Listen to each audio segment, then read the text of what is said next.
अकाल मृत्यु वो मरे जो काम करे चांडाल का, और काल उसका क्या करे जो भक्त हो महाकाल का। नमस्कार साथियों, मैं हिस्ट्री वाला आपको आज महाशिवरात्रि का दिन है और पूरा संसार शिवमय हो रहा है। तो क्या लॉजिक है हम शिवरात्रि को इतनी धूमधाम से मनाते हैं, और क्या महत्व है भगवान शंकर का हमारे जीवन से, और हमें क्या सीखना चाहिए उनसे हमारी लाइफ में, भगवान शिव से। शिव मतलब होता है योग, शिव मतलब त्याग, और शिव मतलब समर्पण, और शिव मतलब संसार। इस शिवरात्रि का हम भारतीय संस्कृति पुरातन में क्या महत्व है, शिवरात्रि के दिन ऐसा क्या हुआ था जो हमारे लिए एक पर्व का विषय और दिन बन गया है, जिसे हम इतनी धूमधाम से सेलिब्रेट करते हैं। तो क्या शिवरात्रि के दिन भगवान शिव और माता पार्वती का गठबंधन हुआ था? क्या शिवरात्रि के दिन भगवान शिव का यानी रुद्र का जन्म हुआ था? क्या शिवरात्रि के दिन भगवान शिव ने समुद्र मंथन के समय जो हलाहल निकला था उसको पिया था? क्या शिवरात्रि के दिन जब सीता हरण हुआ था उस समय भगवान राम और लक्ष्मण माता सीता को तलाश कर रहे थे, तो उस दिन क्या पार्वती ने भगवान राम की परीक्षा ली थी? तो आइए हम इन कथाओं को छोटे से यानी कि सिंपल शब्दों में समझते हैं और शिवरात्रि के महत्व को जानते हैं। शिवरात्रि के दिन भगवान शिव के इतने अभिषेक क्यों किए जाते हैं, इससे ही हम अपना कॉन्सेप्ट शुरू करते हैं। शिवरात्रि का एक सबसे महत्वपूर्ण इसलिए भी माना जाता है क्योंकि जब देवासुर संग्राम के समय ऐसा हुआ था कि राक्षस और देवताओं के बीच ऐसी होड़ मची थी कि अगर समुद्र मंथन किया जाए और समुद्र मंथन से जो अमृत कलश निकलेगा, यानी कि उस अमृत कलश अगर अमृत जो पिएगा वो अमर हो जाएगा।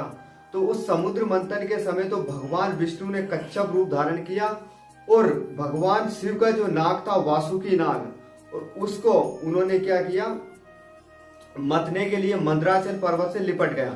तो राक्षस और देवताओं के बीच में एक समुद्र मंथने की होड़ लगी, जिसमें एक हलाहल यानी कि विष का जो कलश निकला था, उस कलश को भगवान शिव ने पूरे संसार को बचाने के लिए, कि इस हलाहल से बचाने के लिए, विष से बचाने के लिए भगवान शिव ने स्वयं उस हलाहल को पिया। और उस हलाहल को पीने के बाद में क्या हुआ, भगवान शिव ने कंठ पे धारण किया उस विष को, तो उनका नाम एक पड़ गया नीलकंठ। ये वही शिवरात्रि का दिन है, क्योंकि शिवरात्रि के दिन ऐसा माना जाता है कि सभी भक्तों को जागना पड़ता है। उसका क्या महत्व है, जब भगवान शिव का शरीर उस विष से जलने लगा तो वहां उस समय जो भी वेद थे, जो भी हकीम होंगे, उनके जो भी होंगे, तो उन्होंने उनको सलाह दी कि इनके ऊपर ऐसा कुछ जो चढ़ाओ, इनके ऊपर ऐसा कुछ लपेटो जिससे जो शरीर में अग्नि जल रही है वो अग्नि शांत हो जाए और इनको आराम मिले। तो कुछ लोग उन पर दूध चढ़ा रहे हैं, कुछ लोग उन पर धतूरा चढ़ा रहे हैं, कुछ लोग उन पर बेलपत्र चढ़ा रहे हैं। बेलपत्र सबसे ज्यादा शीतलता प्रदान करता है। कुछ लोग उन पर दही चढ़ा रहे हैं। जितने भी पदार्थ आप देखोगे जो भगवान शिव के ऊपर चढ़ाए जाते हैं वो सभी शीतलता प्रदान करते हैं। तो वही अग्नि जो अग्नि भगवान शिव के अंदर जली हुई थी, उस अग्नि को शांत करने के लिए और उस हलाहल की अग्नि या तपन को कम करने के लिए भगवान शिव का अभिषेक किया गया था। समुद्र मंथन के समय जो समुद्र से विष निकला था, उस विष को शांत करने के लिए। दूसरा ये बोला गया था कि अगर कोई विष पी ले तो उसको जागना पड़ता है, अगर वो सो जाता है तो उसकी नसों में सभी जगह विष फैल जाता है, जिससे उसकी मृत्यु हो सकती है। तो वो तो स्वयं महाकाल है, तो उसी महाकाल को जगाए रखा ताकि उनके शरीर में और ज्यादा विष ना फैले।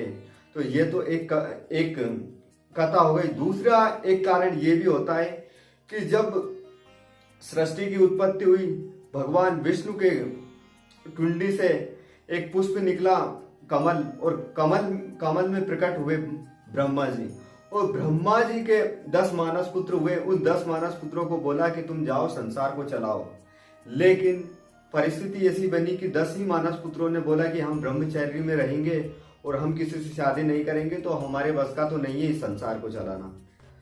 तो फिर ब्रह्मा जी को क्रोध आया और क्रोध से रौद्र प्रकट हुए। रौद्र उनके मस्तिष्क यानी कि यहाँ से रौद्र प्रकट हुए और उसी रौद्र का नाम है शिव। शिव को बोला कि आपका जन्म एक विशेष उद्देश्य के लिए यहाँ पर हुआ है और अगर आपको जो उद्देश्य दिया जाए वो उसको आपको पूरा करना है। तो शिव बोले कि बिल्कुल मैं करूंगा।